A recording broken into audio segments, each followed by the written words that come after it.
네, 여러분 안녕하세요. 퍼스트펭귄 건강운동관리사. 이번 시간에는 이번 연도 26년도에 치러진 스포츠 심리학 한번 풀어보도록 하겠습니다.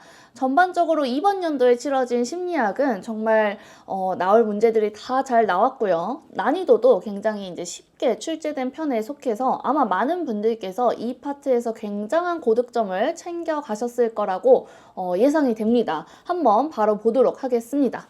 네, 여러분 첫 번째 문제입니다. 강화에 대한 설명으로 옳은 것을 모두 고르라고 했습니다. 저희가 이제 강화랑 처벌에 대해서 배우면서 강화는 얘를 웃게 만든다. 처벌은 얘를 울게 만들 거다라고 했어요. 울게 만든다. 이렇게 울게 만든다.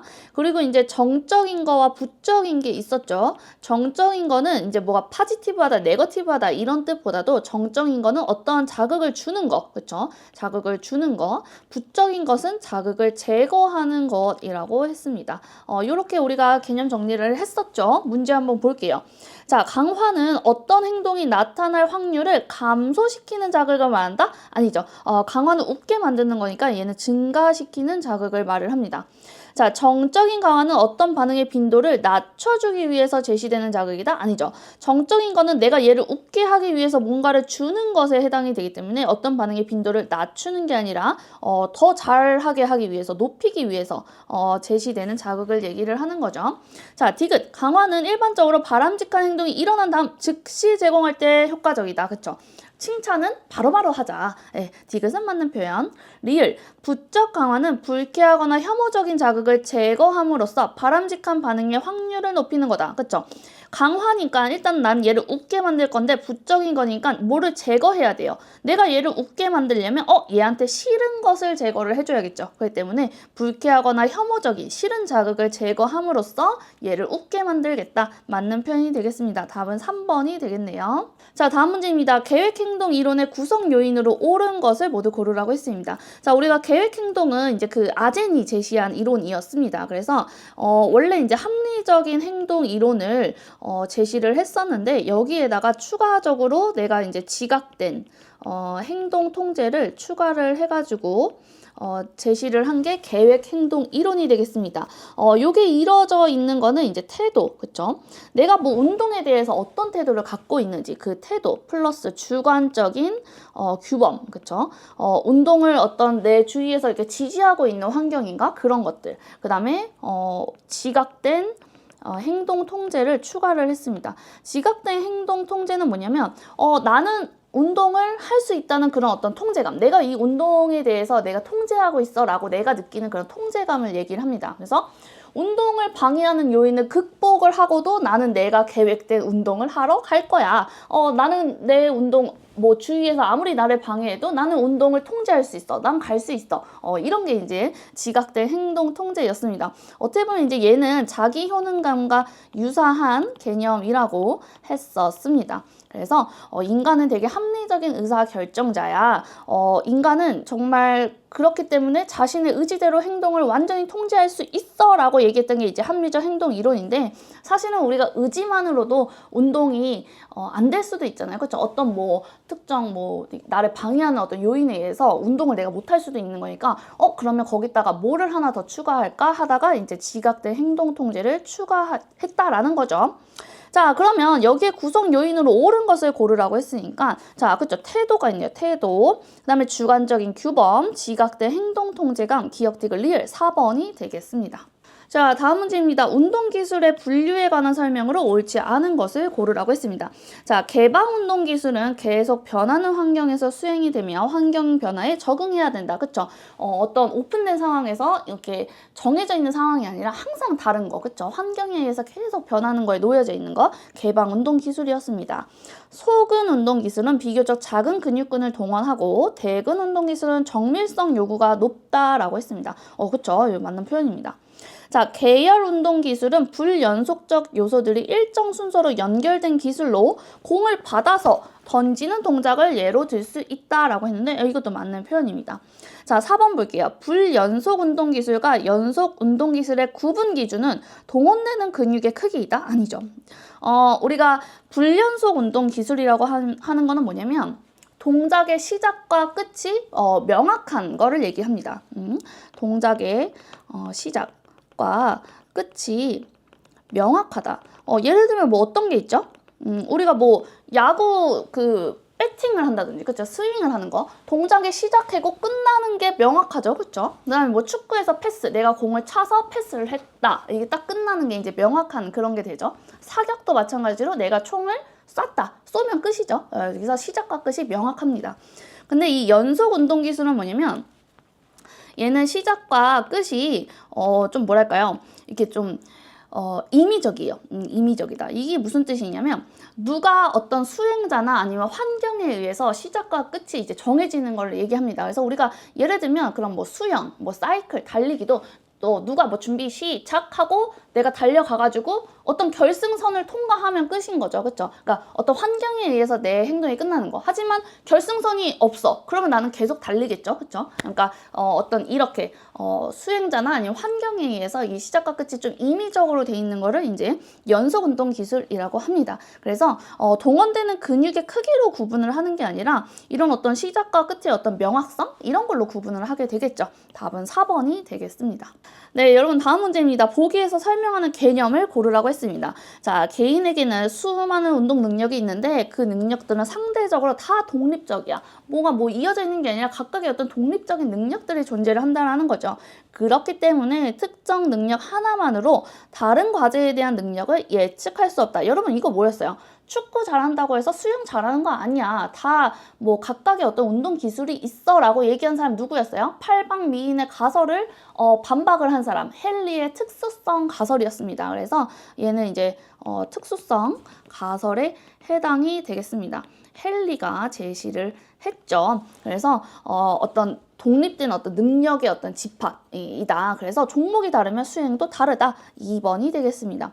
어떻게 보면 이제 1번 운동 능력 가설이 이 특수성 가설이랑 반대되는 개념이죠. 공통된 어떤 운동 능력이 있다. 그래서 팔방미인이야. 어떤 뭐 축구를 잘하면 얘는 농구도 잘하고 수영도 잘해. 이게 바로 일반 운동 그 능력이었죠. 그 다음에 이제 어트랙터 상태는 얘는 이제 그 번스타인의 다이나믹 시스템 이론에 나오는 개념 중에 하나입니다. 그래서 이 수많은 신체 부위들이 움직일 때 이렇게 자연스럽게 수렴되는 가장 어떤 안정적인 운동 형태를 얘기합니다. 그래서 우리가 그 자기조직화를 얘기를 했었죠. 그 근육이나 관절들이 셀프로 올거나이제이션 되기 때문에 이제 우리는 어떤 뇌가 아니라 어떤 환경에 의해서 바로바로 이렇게 움직임을 다 만들어낼 수 있어. 뇌가 다 통제하는 게 아니야 라고 했던 게 이 다이나믹 시스템 이론이었습니다. 그래서 환경과 어떤 과제의 제약에 따라서 자기 조직화가 되어서 그 에너지가 적게 들고 편안한 상태를 찾아간다. 그게 바로 어트랙터 상태이다 라고 했었습니다. 자, 그럼 이제 이 어포던스도 얘는 이제 행동 유도성 이라고 해가지고 환경이 인간에게 제공하는 행동의 가능성을 이제 뜻합니다. 그래서 우리가 뭐 예를 들면 이게 뇌에서 복잡한 어떤 계산을 다 일일이 하는 게 아니라 우리는 그런 어떤 그 환경 속의 어떤 시각 정보를 가지고 우리가 그냥 바로바로 판단해가지고 내가 그 환경에 대해서 유용한 어떤 동작을 내가 하는 거야 라고 하는 게 이 어포던스였습니다. 그래서 이 행동 유도성의 예시를 들자면 만약에 내가 어떤 뭐 축구나 어떤 농구를 하고 있어요. 농구를 하고 있는데 이 사이에 이제 사람과 사람 사이에 공간이 생긴 거예요. 한 공간이 생겼어. 그러면 뇌에서는 저 공간이 뭐 150cm이기 때문에 나는 저기를 통과해가지고 갈 수 있어. 이렇게 하는 게 아니라 그냥 뭐 저기 공간이 났네. 나는 저기를 뚫을 수 있겠다 하고 이제 바로 그냥 뚫어버린다라는 거죠. 직접 내가 지각을 해가지고 공을 그냥 뿌린다라는 거예요. 그래서 그런 게 이제 그 행동 유도성 어포던스의 예시가 되겠습니다. 어쨌든 이 보기에서 설명하는 거는 2번 헨리의 특수성 가설이었습니다. 자, 다음 문제입니다. 운동 실천 중재 전략 중에서 행동 수정 전략에 해당하지 않는 것을 고르라고 했습니다. 자, 우리가 행동 수정 전략은 뭐냐면 우리가 어떤 의지력, 그쵸? 인간의 의지력보다는 좀 환경이나 이런 거를 바꿔주는 거예요. 환경이나 아니면 이제 보상을 줘가지고 좀 이 사람들의 어떤 참여를 이렇게 좀 높이는 거. 그래서 바람직한 행동은 강화를 하고, 그 다음에 이제 안 좋은 행동은 이제 좀 이렇게 감소시키는 그런, 요런 전략을 쓰는 거를 얘기를 합니다. 자, 1번. 주의 연합과 주의 분리 전략을 활용한다라고 했는데, 자, 여러분. 주의 연합은, 뭐였죠? 그러니까 어떤 신체적 신호와 내 감각에 집중하는 거를 얘기를 했습니다. 나한테 집중을 하는 거죠. 그래서 나의 어떤 호흡, 나의 어떤 심장 박동, 심박수, 아니면 뭐 통증, 등등 이런 거에 대해서 나한테 좀 집중하는 걸 얘기했고, 주의 분리는 뭐예요? 어떤 나의 고통을 잊기 위해서 그 주의를 딴 데로 돌리는 거죠. 그래서 주의를 딴 곳으로 돌리는 거. 뭐 예를 들면 뭐 음악을 듣는다든지 아니면 이제 주의를 막 차단하는 그런 전략이 되겠습니다. 그래서 주의를 딴 데로 돌린다. 이거 뭐라고 써야 돼? 다른 곳으로 돌림. 이런 전략을 얘기합니다. 그래서 이거는 행동 수정 전략에는 해당이 하지 않는 거죠. 그래서 답은 1번이 되겠습니다. 자, 운동 프로그램 참가자의 출석에 대해서 보상을 제공한다. 그쵸? 강화를 하고 보상을 하는 거 행동 수정 전략이고, 모두가 볼 수 있는 게시판에 회원들의 출석부를 게시를 한다. 출석부를 게시를 해가지고 만약에 내가 너무 많이 빠졌어. 내 출석률이 완전 빵점이야 하면 쪽팔리다 하면서 더 열심히 하게 되겠죠? 그런 것들. 자, 엘리베이터와 계단이 설치된 공공장소에 계단 사용을 권장하는 포스터를 설치한다. 그쵸? 이런 어떤 환경적인 거를 좀 바꿔주는 거, 그 안에서도 뭔가 이렇게 자극을 주는 거, 이것도 행동 수정 전략에 해당이 되겠습니다. 다음은 1번이 되겠습니다. 자, 다음 문제입니다. 자기결정 이론. 이거 너무너무 중요해요. 대시와 라이언이 제시한 자기결정 이론이었고, 여기 이제 동기의 유형을 가장 바르게 연결한 것을 고르라고 했습니다. 자, 우리가 동기의 이제 유형에 대해서 그 순서를 이렇게 딱 배웠었어요. 자기결정성의 이론, 그러니까 자기결정성이 낮은 것부터 이제 높은 것으로 가는 그 순서를 배웠었습니다. 그래서 이게 이제 정말 중요하다라는 거죠. 뭐 물론 시험에서도 중요하지만 실제 현장에서도 이 사람이 어느 수준의 동기를 갖고 있는지 그 단계만 파악을 하면 이 사람한테 어떤 거를 줘야겠다. 어떤 거를 좀 제거시켜 줘야겠다. 그런 전략만 잘 세워도 이 사람이 운동 참여를 굉장히 지속할 수 있다라는 거죠. 어쨌든 자, 보도록 할게요. 자, 지금 건강운동관리사가 당뇨 판정을 받은 50대 남성 A씨를 상담을 했대요. A씨는 처음에 의사가 운동하라고 해서 어쩔 수 없이 왔어요 라고 했어요. 자, 여러분 이거 뭐예요? 어쩔 수 없이 왔어요. 누가 시켜서 왔어요? 이거는 이제 외적 조절이죠. 외부에서 누가 시켜서 왔어요. 우리가 이걸 이제 외적 규제라고 했었습니다. 그래서 어떤 외적 보상을 받기 위해서 아니면 뭐 누가 시켜서 받기 위해서 스포츠에 참여한다. 받기 위해서 스포츠에 운동을 한다. 참여한다. 요게 이제 외적 조절이었습니다. 몇 주 뒤에 와서는 이 사람이 저 운동을 빠지면 죄책감이 들어요. 자, 여러분 이거 뭐였어요? 죄책감, 의무감, 규제였습니다. 이거를 우리가 이제 내사 조절이라고 했었습니다. 그래서 어떤 뭐 누구한테 이렇게 혼날 게 두려워서 아니면 막 이제 뭐 죄책감 때문에 의무감, 뭐 체면 이런 것 때문에 이제 나는 운동을 하는 거야라고 의무감 2번 썼네. 의무감, 체면 때문에 나는 그것 때문에 운동을 하는 거야. 나는 내가 원하는 건 아니고 그런 것 때문에 운동해. 이런 게 바로 의무감 규제였습니다. 자, 3개월 후에는 이 사람이 제가 혈당 관리를 위해서 운동이 필요하다고 스스로 느낀다. 그쵸? 이런 거는 이제 우리가 동일시 조절, 그쵸? 확인 규제였습니다. 동일시 조절, 확인 규제. 그래서 내가 뭐 개인적으로 중요하다라고 생각을 해가지고 나 생각해서 운동하는 거야. 생각해서 운동한다. 요게 동일시 조절 확인 규제였습니다. 6개월이 지난 현재는 운동 자체가 즐겁고 기다려진다. 여러분 이게 가장 정말 동기에서도 가장 그 끝판왕 궁극적으로 우리가 추구해야 될 거라고 했었죠. 내재적 동기에 해당이 되겠습니다. 그래서 이거 내재적 동기 활동 자체의 어떤 즐거움, 재미 있죠. 재미다. 여기서 좀 이제 여러분이 좀 헷갈리는 게 이 통합 규제라는 게 있어요. 이 통합 규제는 어떻게 보면 이제 그 내재적 동기가 아니라 외재적 동기에서도 가장 높은 단계에 해당이 되는데 요거는 이제 자신의 어떤 가치 아니면 뭐 정체성과 통합되는 상태를 얘기합니다. 그래서 운동은 이제 내 삶의 일부야. 운동은 나의 삶이야. 일부야. 요건데 어떻게 보면 가장 좋은 건 뭐냐면 내재적 동기, 즐거움, 재미를 느끼는 게 이제 가장 우리가 추구해야 될 거고 여기서는 막 그렇게 막 재미나 즐거움 뭐 이런 건 없어. 하지만 그냥 운동이 나는 필요하다고 생각하고 이제는 진짜 내 삶의 일부야 라고 생각하는 그 단계가 되겠습니다. 어떻게 보면 이제 내재적 동기의 가장 전 단계라고 할 수 있겠죠. 그래서 여기서 이제 좀 더 재미를 느끼고 즐거움을 느낀다라고 하면 이 사람은 이제 못 말려요. 운동하러 이제 막 온다고.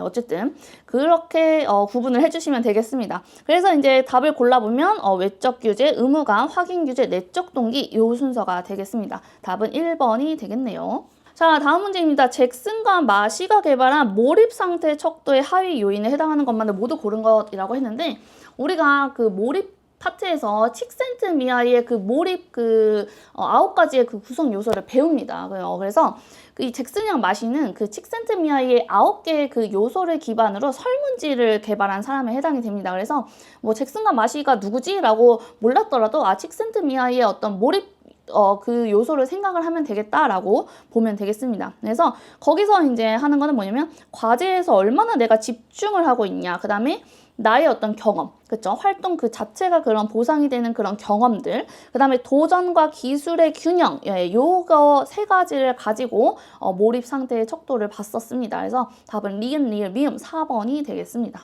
네, 여러분 다음 문제입니다. 성격 요인 중에서 빅5 모형이랑 우리가 아이젠크 모형을 배웠었습니다. 빅5 모형에 해당하는 거 뭐 있었죠? 첫 번째가 이제 그 외향성, 그쵸? 외향성, 두 번째가 개방성, 세 번째가 성실성, 네 번째가 신경성, 그쵸? 신경성, 다섯 번째가 친화성이 있었습니다. 그 다음에 이 아이젠크라는 사람은 이제 펜 모형을 얘기를 했습니다. 그래서 사이코티즘, 그 병적인 어떤 경향, 정신병적 경향. 그 다음에 이제 E가 요게 이제 외향성에 해당이 됩니다. 그 다음에 이제 이 N이 신경성 경향, 신경질적인 어떤 경향, 이거를 얘기합니다. 그래서 공통적으로 포함되는 거 모두 고르라고 했으니까 외향성과 신경성을 골라주시면 될 것 같습니다. 기억, 디귿, 답은 2번이 되겠네요. 자, 다음 문제입니다. 보기에서 설명하는 리더십 모형을 고르라고 했습니다. 자, 리더십 유형은 관계지향적 리더와 과제지향적 리더로 구분할 수 있다. 여러분 이거 뭐였어요? 상황부합 모형에 나오는 그거였습니다. 그 피들러의 상황부합 모형. 그래가지고 어떤 효과적인 리더, 그러니까 리더는 바뀌지 않아. 리더의 어떤 그 스타일은 변하지 않으니까 상황을 바꾸거나 아니면 리더를 바꾸자라고 했던 게 이 피들러의 상황 부합 모형이었습니다. 그래서 리더의 어떤 스타일과 그 상황의 유리성, 호의성이라고 얘기를 하죠. 여기서 보면 각 상황에 어떤 유리한 어떤 특정 리더십 유형이 있다. 요게 이제 유리성, 호의성에 따라서 이 리더십의 유형이 바뀐다라는 거죠. 그래서 호의성이 낮은 경우, 그 다음에 이제 중간인 경우, 그 다음에 호의성이 높은 경우에서 이 리더의 스타일이 다 달랐어요. 호의성이 낮거나 높을 때는 이렇게 해가지고 과제지향적인 리더에 해당이 됐고, 중간인 경우에는 이제 누가 더 적합하다? 어떻게 보면 여기 연두색이 관계지향적인 리더가 더 적합하다. 그렇기 때문에 리더의 어떤 이 사람의 리더 스타일은 변하지 않아. 그렇기 때문에 만약에 호의성이 낮다? 그러면 리더를 좀 더 과제지향적인 리더로 바꿔. 이렇게 되는 거죠. 아니면 뭐 이 사람이 관계지향적인 리더다라고 하면 야, 호의성을 중간인 상태로 만들어. 상황을 바꾸거나 리더를 바꾸는 거. 그쵸? 그래서 이게 이제 피들러의 상황 부합 모형이었습니다. 답은 1번이 되겠네요. 그 변혁적 리더십 모양은 이제 그 바스가 제시한 어떤 모형이죠. 그래서 굉장히 정말 우리가 뭐 드라마나 영화에서 볼 법한 그런 리더를 생각을 하시면 됩니다. 구성원의 어떤 가치관과 동기를 막 변화시켜가지고 기대 이상의 어떤 성과를 이끌어내는 리더십을 얘기를 합니다. 다차원적 리더십 모형은 이 첼라두라이가 이제 얘기를 한 거죠. 뭔가 스포츠 상황에 더 특화돼서 이제 얘기를 한 거였고, 어떤 효과적인 리더십은 리더한테 그 원하는 행동, 그쵸? 리더의 어떤 상황이 요구하는 행동과 그 다음에 구성원의 선호가, 그러니까 구성원이 원하는 그 행동이 있을 거예요. 그게 일치했을 때 가장 효과적으로 나타난다. 그래서 어떤 행동의 일치성을 강조를 한 게 이 다차원적 리더십 모형이 되겠습니다. 인지매개 리더십 모형은 뭐냐면 요거는 이제 스미스와 스몰이라는 사람이 제시를 한 건데, 지도자의 어떤 행동, 그쵸? 감독이나 그런 코치의 어떤 행동이 이게 선수한테 직접 영향을 미치는 게 아니라 중간에 여기에 감독이 있고, 야, 너 뭐뭐 해. 그래서 이게 선수한테 막 이게 직접적으로 영향을 미치는 게 아니라 일단은 얘가 말을 하는 거를 선수의 어떤 나의 어떤 지각과 인지 해석을 먼저 해가지고 거쳐서 효과가 나타난다. 요게 이제 인지 매개, 얘가 이제 매개하는 거죠. 매개 리더십 모형이 되겠습니다. 그래서 답은 보기에 대해서 설명하는 거니까 어떤 과제지향적, 관계지향적 이런 말이 나오면 상황 부합 모형이다 라고 여러분께서 알고 계시면 되겠습니다. 자, 다음 문제입니다. 캐런의 응집력에 대한 설명으로 참과 거짓을 바르게 나열한 것을 고르라고 했습니다. 자, 기억, 응집력은 집단 차원, 개인 차원, 수행 차원으로 구분된다라고 했는데, 이거는 이제 집단, 그 다음에 개인 차원, 그 다음에 수행 차원으로 구분되는 게 아니라 이제 과제 어떤 응집력 측면, 그 다음에 이제 사회 응집력 측면, 뭐, 요렇게 구분된다라고 할 수 있겠습니다. 그래서 과제 응집력 그 사람은 이제 목표 달성 중심, 그죠? 목표 달성 중심인 사람이었고, 어떤 공동의 어떤 목표를 명확하게 하는 거, 팀의 어떤 성공 경험을, 이렇게 중요하다라는 거죠. 사회 응집력은 이제 좀 이렇게 정서적인 어떤 유대 관계 중심입니다. 정서적 유대 중심. 그래가지고 어떤 팀원 간에 얼마나 친하냐, 그 다음에 뭐 운동이 끝나고도 뭐 얼마나 많이 잘 이렇게 똘똘 뭉치냐, 이런 것들은 이제 팀의 응집력에 굉장히 어떤 영향을 준다라는 거죠. 그래서 이렇게 4가지 차원으로 구분을 할 수가 있겠습니다. 기억은 틀렸네. 자, 니은 응집력의 결과에는 집단의 결과와 개인의 결과가 있다. 이게 맞는 표현이죠. 응집력 모형에서 환경, 개인, 인지, 행동 요인이 4가지 주요 선행 요인이다라고 했는데, 여러분 4가지 주요 선행 요인은 환경, 그 다음에 개인, 그 다음에 팀, 그쵸? 팀이랑 리더십, 요 4가지가 되겠습니다. 그래서 얘는 틀렸네. 자, 리을, 팀 전체적으로 유대관계를 위해 노력하는 것을 집단 통합, 사회 차원이라고 한다. 그쵸?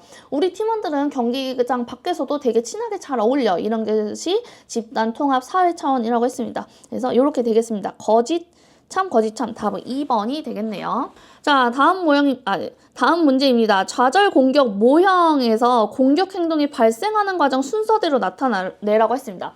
여러분, 좌절, 그쵸? 그러니까 좌절 공격 모형은 뭐냐면, 내가 어떤 거를 이제 하려고 했어. 그런데 어떤 장애물이 왔어. 그래서 내가 거기서 좌절을 했어. 그래가지고 나는 공격하는 거야. 이게 바로 좌절 공격 모형이었습니다. 그래서 일단 목적에 대한 욕구가 있어야 되고, 그 다음에 이제 장애가 있어. 그 장애를 내가 못 넘어서 좌절한 거지. 그러니까 이제 빡이 쳐가지고 바로 공격을 하게 된다. 이게 좌절 공격 모형이었습니다. 답은 3번이 되겠네요. 자, 다음 문제입니다. 다이나믹 시스템 이론에 관한 설명으로 옳은 것을 모두 고르라고 했습니다. 우리가 가장 또 심리학에서 되게 중요한 또 파트로 다루고 넘어갔었습니다. 다이내믹 시스템 이론. 자, 볼게요. 기억. 제어 변수는 협응 패턴의 변화를 일으키며 얘는 움직임의 속도이다 라고 했는데, 이거 맞는 표현이죠. 어떤 변화를 유도하는 어떤 외부 요인, 그쵸? 변화를 유도한다. 그래서 얘는 맞는 표현이 되겠습니다.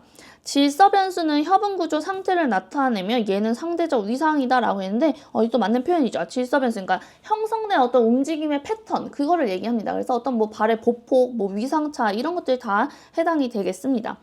자, 디귿, 임계 요동은 상변이가 끝난 뒤, 아니죠. 상변이가 거의 일어나기 직전에 막 이렇게 불안정하게 막 이제 요동치는 그런, 그 점을 얘기를 합니다. 그렇기 때문에 신체 시스템이 이제 극도로 불안해지면서 심하게 요동치는 그런 현상을 얘기합니다. 그래서 상변이가 일어나기 직전에, 협응 패턴이 안정화될 때 나타난다? 아니죠. 이게 불안정하면서 심하게 요동칠 때 이제 나타나는 게 되겠습니다. 틀렸네. 협응 구조는 여러 근육 관절이 하나의 기능적 단위로 작용해 자유도 문제 해결에 기반이 된다. 그쵸? 이 번스타인이라는 사람이 이제 어떤 뭐 제시를 한 거죠. 아니, 그러면 이제 뭐 근육이랑 뭐 관절의 자유도가 엄청 큰데 이거를 어떻게 다 일일이 조절하지? 협응 구조. 얘네들이 셀프 오거나이제이션 돼가지고 지네들이 이제 알아서 시너지 움직이는 거야. 이게 이제 협응 구조가 되겠습니다. 그래서 답은 기억, 니은, 리을 3번이 되겠네요. 자, 다음 문제입니다. 기억, 니은에 해당하는 용어를 고르라고 했어요. 자, 지금 보면 재활을 마친 선수가 복귀를 앞두고 있는데 재부상에 대한 어떤 공포를 호소하고 있대요. 그래가지고 불안과 두려움을 먼저 대처하자. 이거는 이제 정서 중심의 대처가 되겠죠. 이후 이제 이완 상태에서 재부상 관련 장면을 불안 위계에 따라서 단계적으로 떠올렸어요. 그 다음에 이제 계속 적응시키고 다음 단계로 넘어가서 계속 반응을 줄이는 거. 이거 뭐였어요? 체계적 둔감화였습니다. 답은 4번이 되겠네요. 자, 다음 문제입니다. 파지에 관한 설명으로 옳은 것을 고르라고 했습니다. 여러분, 파지라는 거는 이제 일정 시간이 지난 뒤에도 내가 그거를 할 수 있나? 이거였죠. 그렇기 때문에 맥락 간섭이랑 같이 우리가 다뤘었어요. 자, 기억. 맥락 간섭이 높은 학습 조건은 파지에 도움이 된다. 그렇죠? 맥락 간섭이 오히려 막 높을수록 나중에 지나고서는 파지에 더 도움이 된다라는 거죠. 기억은 맞고요. 정보 처리 관점에서 파지 검사를 부호화된 기억의 인출 과정으로 본다고 했죠. 파지는 어떤 시간, 일정 경과가 이제 지나고 나서 내가 그 동작을 다시 할 수 있니? 이거기 때문에 다시 그 기억에서 있었던 거를 꺼내오는 거, 부호화된 어떤 인출의 과정이라고 했었습니다. 그래서 얘도 맞는 표현이고요. 다이내믹 관점에서 파지는 운동, 과제, 환경, 유기체의 제한 요소에 대한 적응 과정이다라고 했는데 이것도 맞는 표현이죠. 자, 파지 검사는 학습한 내용이 다른 과제나 새로운 상황에도 적응할 수 있는지 확인하는 검사 아니죠. 일정 시간이 지난 뒤에도 내가 그 동작을 다시 할 수 있어? 이거를 보는 게 파지 검사였죠. 얘는 틀렸고요. 어떻게 보면 요거는 이제 뭐 전이가 잘 되나? 전이 검사에 해당하는 내용이 아닌가 싶습니다. 답은 옳은 거 기억, 니은, 디귿 3번이 되겠네요. 자, 다음 문제입니다. 다음 폭스의 신체적 자기 지각 프로파일에 근거하여 바르게 설명한 것을 고르라고 했습니다. 여러분 뭐 요거는 신체 그 자기 지각 프로파일이 뭔지는 몰라도 그냥 읽으면 바로 알 수 있거든요. 자, 이 A씨라는 사람이 있어요. 이 사람은 처음 접하는 운동 과제도 규칙과 동작을 익히면 적극적으로 참여를 한대요. 이거는 뭐겠어요? 나는 할 수 있는데 유능감이 되게 높다라는 거죠. 얘는 유능감이, 스포츠의 유능감이 이제 높아. 하지만 이 사람이 신체가 드러나거나 타인과 어떤 비교하는 그런 상황에서는 참여를 망설인데, 나는 막 누구랑 비교되는 건 난 싫은데. 이거는 이제 뭐겠어요? 내 어떤 신체 매력에 대해서는 굉장히 어떤 낮은 그런 상태를 보이고 있다라는 거죠. 자, 짧고 강한 반복 동작에는 자신감이 막 있어. 막 나는 뭐 파워 넘치는 거 막 엄청 잘해. 짧고 강한 건 진짜 잘해. 어떻게 보면 이제 이거는 신체적인 힘은 되게 좋다라는 거죠. 하지만 오래 유지하는 거, 어떤 지구적인 것, 어떤 신체적인 컨디션, 그쵸? 이런 것들은 피하는 경향이 있대요. 신체적인 컨디션은 낮다라고 보면 되겠습니다. 그래서 여기에서 이제 옳은 것을 고르면 답은 1번. 유능감과 힘은 높고 매력과 컨디션은 낮다. 1번이 되겠습니다. 다음 문제입니다. 슈미트의 일반화된 운동 프로그램에서 불변 매개 변수에 해당하지 않는 것을 고르라고 했습니다. 여러분 저희가 이제 그 GMP를 이제 구성을 할 때 그 운동의 이제 뼈대를 구성을 하고 그 운동 뼈대에다가 어떤 그 매개 변수를 이제 하나씩 가져와서 붙여가지고 나의 어떤 움직임이 나오는 거야 라고 했었습니다. 그래서 그 매개 변수에서 불변 매개 변수, 가변 매개 변수가 있었고 제가 그 두 개를 항상 비교하면서 절대 헷갈리지 말라고 얘까지도 엄청 드렸었습니다. 결국에는 이제 그 불변 매개 변수는 뭐죠? 어떤 상황이 와도 변하지 않는 걸 얘기합니다. 그래서 1번 볼게요. 시상. 이게 이제 말이 어렵게 나오는데 이 시상이라는 거는 결국에는 상대적인 타이밍을 얘기를 합니다. 그래서 우리가 투수가 공을 던질 때 그 빨리 던지나 느리게 던지나 어쨌든 뭐 와인드업 뭐 30% 릴리즈 뭐 10% 이런 게 이제 다 유지, 이런 상대적인 타이밍은 유지가 된다라는 거죠. 그래서 얘는 이제 불변이야, 불변이고. 자, 상대적인 힘, 그쵸? 이것도 내가 1m에서 공을 던지나 10m로 공을 던지나 그 상대적인 힘은 변하지 않아요. 절대적인 힘이 내가 1m는 살살 던지고 10m는 세게 던져야겠죠. 이런 절대적인 힘은 가변 매개 변수이지만 상대적인 어떤 힘, 그런 건 이제 변하지 않는다라는 거죠. 그래서 얘도 불변 매개 변수야. 3번 근육 선택입니다. 이거는 여러분 불변이 아니라 얘는 가변 매개 변수에 해당이 됩니다. 그렇기 때문에 근육은 당연히 이제 내가 1m 던지나 10m 던지나 바뀌어야겠죠. 그래서 답은 3번이 되겠습니다. 자, 요소의 순서입니다. 이것도 마찬가지로 얘도 그 불변에 해당했죠. 우리가 뭐 어떤 뭐 스파이크를 할 때 점프, 백스윙, 뭐 임팩트, 팔로스루 이런 게 어떤 요소의 순서 1m를 던지나 10m를 던지나 이런 것들은 변하지 않는다라는 거죠. 그래서 얘도 불변 매개 변수에 해당이 되겠습니다. 답은 3번이 되겠습니다. 자, 다음 문제입니다. 보기에 괄호 안에 들어갈 용어를 고르라고 했습니다. 자, 사이클 과제에서 그쵸? 전체의 총 이동거리만 기록되자 혼자 운동할 때보다 이 강도를 낮추더라. 이거 뭐였어요? 그 사회적 태만, 그쵸? 링겔만 효과였습니다. 답은 2번이 되겠네요. 다음 문제입니다. 심상에 관한 설명으로 옳은 것을 모두 골라라. 자, 외적 심상이 내적 심상보다 항상 효과적이다? 아니죠. 뭐 이거는 뭐 상황에 따라서 달라요. 니은 심상의 능력은 선명도와 조절력에 의해서 영향을 받는다. 그쵸? 내가 얼마나 선명하게 상상을 할 수 있는지, 그 다음에 내가 성공하는 장면을 내가 상상을 해야 되지. 막 내가 계속 실패하고 못하고 막 이런 장면을 상상하는 거는 이제 좀 안 되잖아요. 그쵸? 그렇기 때문에 이런 거를 조절하는 거, 선명도와 조절력에 의해서 영향을 받는다라고 했습니다. 디귿 정신적 연습은 인지 구성 요소와 관련된 과제 효과적이다에 맞는 표현이고요. 외적 심상이랑 나의 관점에서 동작의 수행 장면을 상상하는 것이다 라고 했는데 여러분 이거는 이제 내적 심상에 해당이 되고 외적 심상은 누가 카메라로 나를 이렇게 지금 찍어주고 있는 거죠. 그래서 비디오에 찍힌 어떤 나의 모습을 보는 거, 관찰자의 시점으로 보는 게 외적 심상에 해당이 되겠습니다. 답은 니은 디귿 2번이 되겠네요. 네, 여러분 다음 문제입니다. 웨인버그와 굴드의 목표 설정 방법에 대한 설명으로 옳은 것을 고르라고 했습니다. 자, 장기 목표와 단기 목표 모두 설정한다. 맞는 표현. 바로 1번이 답이 나왔고요. 현실적으로 달성하기 어려운 수준의 목표를 설정한다? 아니죠. 목표는 달성 가능하게 설정을 해야 된다.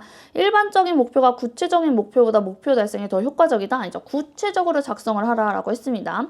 실수하지 않기와 같이 부정적인 표현의 목표가 긍정 표현의 목표보다 더 효과적이다? 아예 긍정적인 게 더 효과적입니다. 답은 1번이 되겠네요. 자, 다음 문제입니다. 마슬라우의 탈진 검사지의 3가지 요인으로 옳은 것을 고르라고 했습니다. 여러분 우리가 그 탈진에 대해서 이제 배웠었죠. 그래서 뭐였어요? 비인격화, 정서적으로 이 사람 고갈되는 거, 그 다음에 나의 어떤 성취감이 저하되는 거. 답은 니은 디귿 리을 4번이 되겠습니다. 네, 여러분 이렇게 해가지고 2026년도 스포츠 심리학 문제를 다 풀어봤습니다. 여러분 보셔서 아시겠지만 정말 우리가 이번 26년도 심리학 같은 경우에는 정말 예상 가능한 범위에서 난이도도 되게 쉽게 출제가 된 편에 속했습니다. 그래서 아마 문제없이 다 점수를 잘 가져가셨을 거라 생각이 들고요.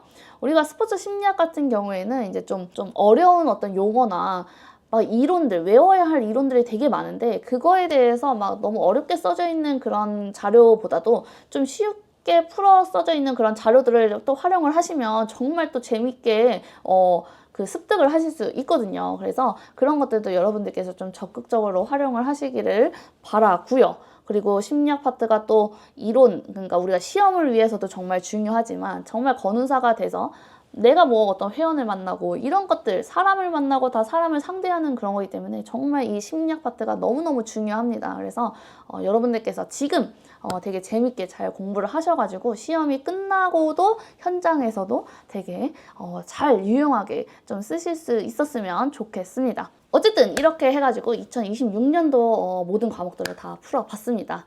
기출문제만 정말 잘 공략을 하셔도 내년 시험도 잘 준비하실 수 있으니까요. 영상 보시고 오답노트도 잘 만드셔가지고 많이 도움되게 공부를 하셨으면 좋겠습니다. 여기까지 하겠습니다. 고생하셨어요.